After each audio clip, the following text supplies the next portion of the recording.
باجوڑ میں خارجیوں کا جھوٹ بے نقاب، قبائل اور خارجیوں سے متعلق بات چیت میں جان بوجھ کر ابہام پیدا کرنے کی کوشش کی جا رہی ہے۔ خوارج آبادی کے درمیان رہ کر دہشت گردانہ اور مجرمانہ کارروائیوں میں ملوث۔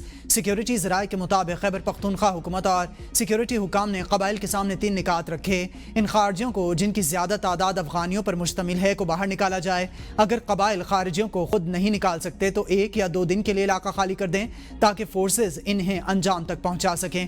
دہشت گردوں کے خلاف کارروائی ہر صورت جاری رہے گی، تاہم حتی الامکان حد تک عوامی نقصانات سے بچنے کی کوششیں کی جائیں۔ خوارج اور ان کے سہولت کاروں کے ساتھ حکومتی سطح پر بات چیت کا سوال ہی پیدا نہیں ہوتا جب تک وہ ریاست کے سامنے مکمل سر تسلیم خم نہ کرتے ہیں۔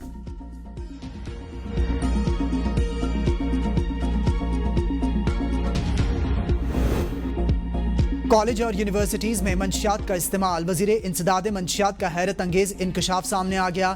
تعلیمی اداروں میں کتنی منشیات استعمال ہوتی ہیں، حکومت لا علم۔ وزیر انسداد منشیات محسن نقوی کا قومی اسمبلی میں تحریری جواب، کہا ملک میں منشیات کے استعمال سے متعلق کوئی مستند ڈیٹا دستیاب نہیں۔ 12 برس قبل ہونے والے منشیات سروے میں تعلیمی اداروں کو شامل ہی نہیں کیا گیا۔ منشیات کے استعمال سے متعلق سروے 2026 تک مکمل ہونے کی توقع ہے۔ وزیر اعظم آفس اور GHQ کی ہدایت پر ANF تعلیمی اداروں کو ہدف بنا کر انسداد منشیات مہم منعقد کر رہا ہے۔ نادرا سے قومی شناختی کارڈ کے اجراء میں تاخیر، بدعنوانی اور غیر ضروری اعتراضات کا انکشاف۔ وزارت داخلہ نے تحریری تفصیلات قومی اسمبلی میں جمع کروا دیں۔ 19,901 کیسز سامنے آئے۔ شناختی کارڈ کے اجراء میں تاخیر پر مشتمل 5,013 شکایات موصول ہوئی ہیں۔ بدعنوانی کی بابت 461 شکایات، غیر ضروری اعتراضات کی لاہور اور پشاور کی کوئی شکایت موصول نہیں ہوئی۔ 131 نادرا ملازمین کے خلاف تعدیبی کارروائی، 39 ملازمین کو برطرف کیا گیا۔ آئندہ برسوں کے لیے IT برآمدات کو $30 ارب تک پہنچانے کا ہدف مقرر۔ وزیر اعظم کے اہداف اور درکار اقدامات پر مبنی جامع لاہ عمل پیش کرنے کی ہدایت۔ وزیر اعظم کا اجلاس خطاب میں کہنا تھا کہ پاکستان کی ڈیجیٹلائزیشن سے معیشت کو ترقی دے کر عصری تقاضوں سے ہم آہنگ کرنے کے لیے ترجیحی بنیادوں پر اقدامات اٹھائے جا رہے ہیں۔ اس ہدف کے حصول کے لیے پورا ڈیجیٹل ایکو سسٹم اور اس کا انفراسٹرکچر متعارف کروایا جا رہا ہے۔ وزیر اطلاعات کی مس انفارمیشن کے معاملے پر ایوان کی کمیٹی تشکیل دینے کی تجویز۔ قومی اسمبلی اجلاس میں اظہار خیال کرتے ہوئے عطا اللہ تارڑ نے کہا کہ بھارتی میڈیا جھوٹ بولنے کا ماہر ہے۔ پاکستانی میڈیا نے پاک بھارت جنگ میں مثبت کردار ادا کیا۔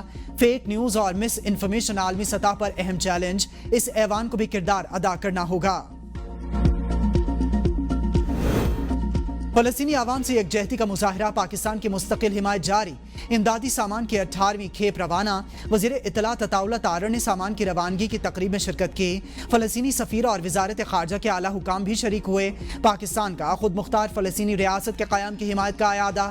ترجمان دفتر خارجہ کا کہنا تھا کہ فلسطین کی ریاست 1967 سے پہلے کی سرحدوں کے مطابق ہونی چاہیے۔ دیر آئد درست آئد، غریب بجلی صارفین کی سنی گئی۔ وزیر اعظم نے 201 یونٹس پر اضافی بل کا نوٹس لے لیا۔ پروٹیکٹڈ کیٹیگری 300 یونٹس تک کرنے کی تجویز پر غور۔ پروٹیکٹڈ صارفین کے معاملے پر کمیٹی بنانے کا فیصلہ۔ 201 یونٹس کے استعمال پر صارفین 6 ماہ تک پروٹیکٹڈ کیٹیگری سے نکل جاتے ہیں۔ پروٹیکٹڈ کیٹیگری سے نکلنے کے بعد 6 ماہ تک 5,000 روپے ماہانہ اضافی بل دینا پڑتا ہے۔ پروٹیکٹڈ کیٹیگری کو 200 یونٹس تک محدود رکھنے یا 300 یونٹس تک کرنے پر رپورٹ تیار ہوگی۔ ذرائع کے مطابق ارکان اسمبلی نے وزیر اعظم کو بجلی صارفین سے ہونے والی ناانصافی سے آگاہ کیا۔ کمیٹی معاملے کا جائزہ لے کر کابینہ میں تجاویز پیش کرے گی۔ 301 یونٹس کے استعمال پر نان پروٹیکٹڈ شرح لاگو ہونے کا امکان۔ سپریم کورٹ میں بحریہ ٹاؤن پراپرٹیز نیلامی روکنے کے لیے حکم امتناع کی درخواست مسترد۔ عدالت کا وکیل کو ملک ریاض کے خلاف ریفرنسز کی نقول جمع کرانے کا حکم۔ جسٹس امین الدین خان کی سربراہی میں 3 رکنی بینچ نے درخواست پر سماعت کی۔ جسٹس امین الدین خان نے ریمارکس دیے کہ سٹے کا فیصلہ یک طرفہ نہیں، دوسری سائڈ کو سن کر فیصلہ کریں گے۔ 13 اگست کو مرکزی اور متفرق تمام درخواستوں پر سماعت ہوگی۔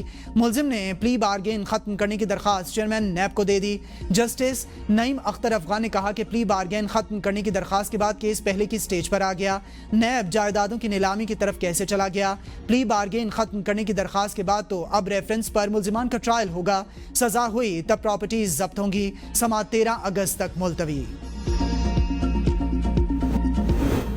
وادی ہنزا میں گلیشیئرز کے تیز رفتاری سے پگھلنے کے باعث دریائے ہنزا میں پانی کی سطح بلند، مورخون اور گرجا کے مقامات پر شاہراہ قراقرم کو شدید نقصان، پاک چین زمینی رابطہ منقطع، دو طرفہ گاڑیوں کی آمد و رفت معطل ہو گئی، متعدد دیہات کا ملک کے دیگر علاقوں سے زمینی رابطہ کٹ گیا۔